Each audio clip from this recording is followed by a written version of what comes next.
Você acredita que foi isso que o Daniel Silveira disse para o presidente Lula? Como assim, Deltan? Esse foi um agradecimento irônico que o Daniel Silveira fez pro Lula, porque simplesmente o Lula perdoou, gente, indultou as penas do Daniel Silveira. E se o decreto de indulto do presidente Lula for aplicado à risca, de modo correto, Daniel Silveira vai sair livre, leve e solto pela porta da frente da cadeia, apesar de o Alexandre de Moraes ter reconduzido ela para a cadeia. Isso não importa. Lula, veja só que ironia, gente. Lula fez justiça a Daniel Silveira. Claro que sem perceber que ele estava fazendo isso, né? Foi de forma não intencional, mas ele fez. Eu queria ser uma mosquinha, gente, para ver a reação do Lula. Você consegue imaginar?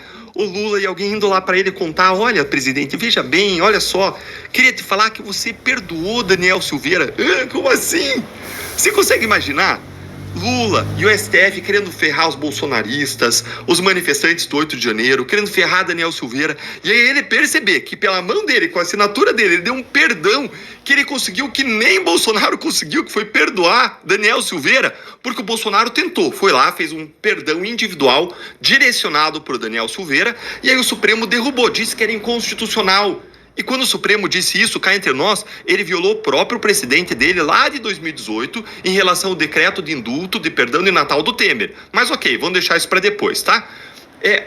O Lula conseguiu o que nem o Bolsonaro conseguiu. E por que o do Lula não vai ser derrubado?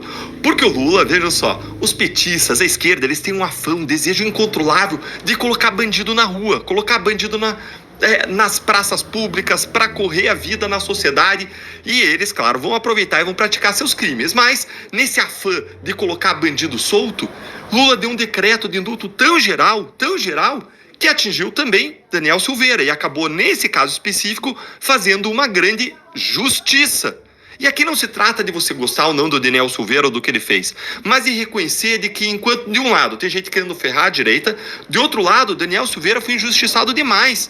Isso eu disse ainda quando era procurador da República, numa audiência pública do Senado Federal, quer porque a imunidade parlamentar dele foi atropelada, quer porque os direitos dele foram violados, quer porque a pena dele foi absolutamente desproporcional, maior do que as penas dos condenados corruptos do mensalão, quer porque o tempo de julgamento foi recorde, quer porque as vítimas, julgadores que se consideram vítimas dos crimes do Daniel Silveira, tiveram julgando o suposto ofensor deles, o que é um caso claro de suspeição, de quebra de imparcialidade judicial.